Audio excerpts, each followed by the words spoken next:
मित्रों, इस चित्र में, इस वीडियो में जो आप सीन देख रहे हैं वो प्रयागराज में संगम के किनारे जो बना हुआ किला है, मैं उसकी चढ़ाई चढ़ रहा हूं और बहुत ही दुर्लभ स्थान का दर्शन कराने के लिए वहां जा रहा हूं। हालांकि ये चढ़ाई बहुत डेंजर थी और खतरा तो था। बहुत ऊंचाई थी, नहीं मतलब टेढ़ी सी ऊंचाई, एकदम सीधी सी। और उस ऊंचाई से उतरने के बाद, गाड़ी से उतरने के बाद हमने जो रुख का रास्ता लिया हुआ है उस किले के अंदर का, वो एक स्थान विशेष की ओर जाता है जिसके विषय में तुलसी बाबा जी ने श्री रामचरितमानस में लिखा है कि संगम सिंहासन सुत सोहा और छत्र अखैबत मुनि मनमोहा और चवर जमुन अरुगंग तरंगा देखी होई दुख दारिद भंगा। तुलसी बाबा जी ने ये चौपाई क्यों लिखा है और किस प्रसंग में लिखा है, इसके विषय में भी आपको मैं बताऊंगा। लेकिन अभी फिलहाल मैं चर्चा कर रहा हूं प्रयागराज के उस महान अक्षय वट का, जहां पर कहा जाता है कि प्रभु श्री राम ने अपने विश्राम की 3 रातें बिताई थी। और अब हम लोग इस समय उस अक्षय वट के एकदम पास आ गए हैं, एकदम नजदीक आ गए हैं।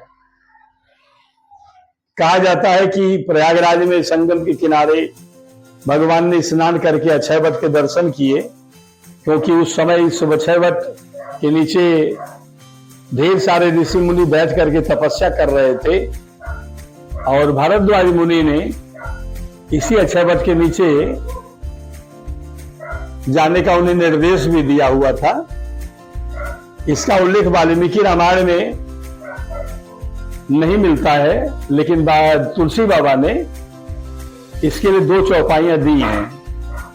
और यह इस समय जो स्थान आप देख रहे हैं वो अक्षय वट माधव का है। हम लोगों ने यहां पर समय गुजारा और हमने चाहा कि अपने मित्रों को, प्रभु श्री राम के भक्तों को, ये देखिए मुनि भारद्वाज जी की मूर्ति बैठी हुई है और परिक्रमा मार्ग भी बनाया गया है अक्षय वट का। दर्शनार्थी आज भी जाते हैं। इस अक्षय वट को चबूतरे से घेर दिया गया है। और यहाँ पे कुछ दुर्लभ दर्शनीय स्थान और भी हैं, जिसे आपको दिखाई पड़ रहा है ये जाली ऊपर से, और नीचे महादेव बाबा का शिवलिंग है। हम लोग सीढ़ियों से उतर करके नीचे गए और वहां पे तमाम तरह के देवी देवताओं के सुंदर और बड़े ही मनमोहक और उपदेशी चित्र थे। लेकिन वहां पे कैमरा चलाने से मना कर दिया गया, इसलिए वहां पर हम लोग जाने के बावजूद भी आप लोगों के लिए वहां का वीडियो नहीं ले सके।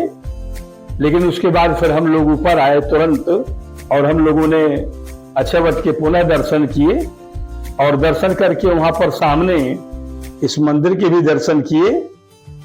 मंदिर में भगवान जी विराजमान है। और मित्रों, इस मंदिर का दर्शन करने के बाद जैसे ही हम लोग इस परिसर के, ये किले की ऊंचाई पर बना परिसर है, और इस परिसर के बाहर हम लोग गए तो ये देखिए आप दुर्लभ दृश्य, ये अद्भुत दृश्य है। यहाँ के विषय की चर्चा मैं आपको बताऊंगा कि जैसे ही मैं अक्षय वट के दर्शन करके परिसर से बाहर, किले के गेट से बाहर निकला, तो वहां पर कुछ सेना के अधिकारी मौजूद थे और उन्होंने मुझसे पूछा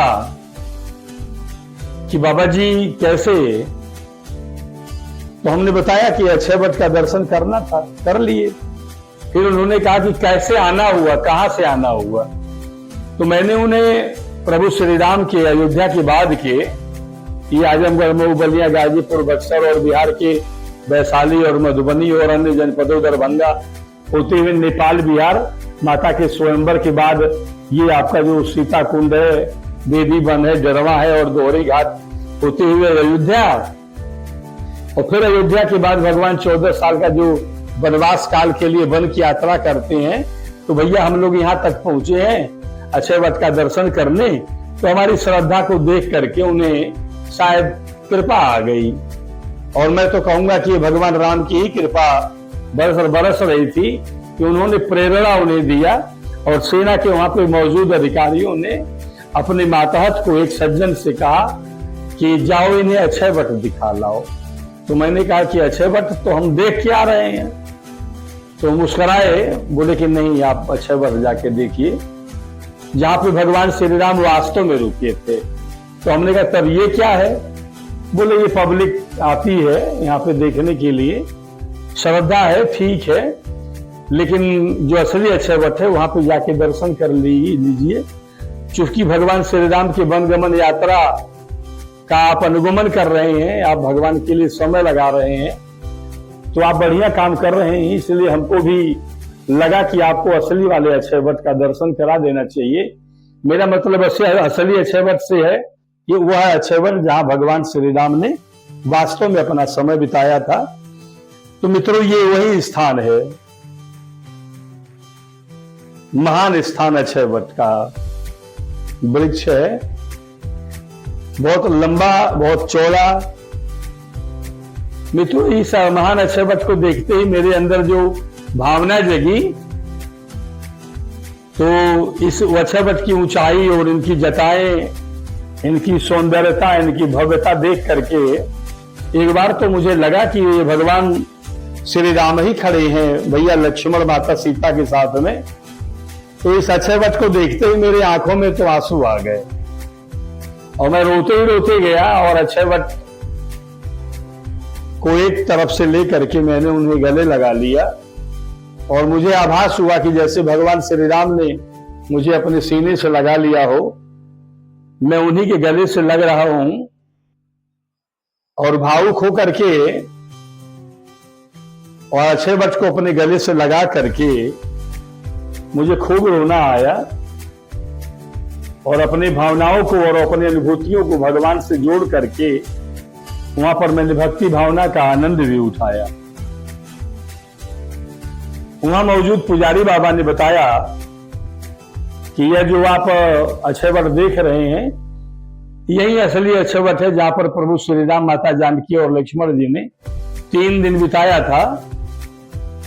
और इसी अक्षय वट को, इनकी जटाओं को पकड़ करके, पहले के ऋषि मुनि जटाओं को पकड़ करके ऐसे झूलते झूलते और कूद जाते थे यमुना नदी में। उनको ये विश्वास था कि हमारे इस कृत्य से, क्योंकि ये वट वृक्ष है, अक्षय वट वृक्ष है, यहाँ पर भगवान राम चुकी रहे हैं, तो ये वैसे ही महान और पवित्र है। तो इनकी जटाओं को पकड़ करके हम सूर्यदेव की पुत्री और यमदेव की बहन माता यमुना की गोद में अगर छलांग लगा देंगे तो निश्चित ही हमको मुक्ति और मोक्ष प्राप्त होगा। तो लोग उसमें छलांग लगा करके ऋषि मुनि अपना जान दे देते थे। लेकिन 400 साल पहले अकबर ने जब यह किला बनवाया, उस समय इस पर प्रतिबंध लगा दिया और इस अक्षय वट के पीछे जो दीवार देख रहे हैं, वो दीवार अकबर द्वारा ही चुनवाई गई है कि यहाँ तक कोई पहुंच न सके। और वर्तमान में हालत ये है कि यहाँ पे बहुत मस्त और बड़ा भव्य कॉरिडोर बन रहा है और इस समय यहाँ की सुरक्षा सेना के हवाले है। इसलिए आम जनता तो छोड़िए, खास व्यक्ति भी वहां नहीं जा सकता, इसीलिए वहां पे सेना का पहरा है। लेकिन वो तो धन्य है प्रभु श्री राम को कि उन्होंने सेना के अधिकारियों को प्रेरित किया और मैं वहां जा करके इस अक्षय वट के दर्शन मैंने किए। तो मैं इस एपिसोड में, मैं इस वीडियो में आपको दोनों अक्षय वट दिखा रहा हूं। पहले भाग में मैंने जो दिखाया आपको अक्षय वट, हालांकि वो भी अक्षय वट है, महान है, बहुत पवित्र और बड़े तीर्थ स्थल पर है, पूजनीय है, लोग जाते हैं, शरणवाते हैं पूरी श्रद्धा और पूरे भरोसे और पूरे आदर के साथ में। लेकिन वास्तव में हम भगवान के आभारी हैं कि उन्होंने हमें उस असली सही उस अक्षय वट वृक्ष के पास जाने का मौका दिया जहां पर उन्होंने समय बिताया था। और अब वह चौपाई जो मैंने शुरुआत में कही थी, उस चौपाई का मतलब बताता हूं कि तुलसी बाबा ने लिखा है कि संगम सिंहासन सुपिसोहा और छत्रु अक्षयवट मुनि मनुमोहा, और इसके अलावा चमर जमुन अरुगंग तरंगा और देखी हो दुख दारिद भंगा। कि तुलसी बाबा ने इसी अक्षय वट का प्रसंग सुनाते हुए कहा है कि गंगा, यमुना और सरस्वती संगम ही इसका अत्यंत सुशोभित सिंहासन है और अक्षयवट जिसका छत्र है।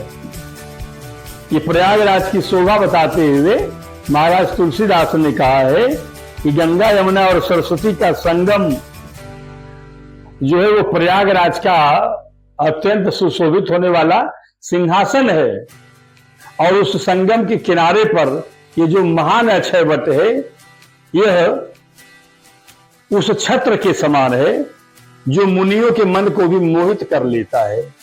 यमुना जी और गंगा जी की तरंगे, गंगा जी और यमुना जी की जो तरंगे हैं वे श्याम और श्वेत कलर की हैं, श्याम और श्वेत कलर की हैं। गंगा जी का जल श्वेत कलर का है, यमुना जी का कलर श्याम कलर का है और यह गंगा जी और यमुना जी की जो तरंगे लहरें उठ रही हैं वे चंवर के समान हैं जिनको देख करके ही दुख और दारिद्र्य का नाश हो जाता है। तो अभी आपको असली अक्षयवट जहां भगवान प्रभु श्री राम रुके थे वहां तक परमात्मा की सैर YouTube चैनल को सब्सक्राइब करें और बेल आइकॉन को प्रेस करें।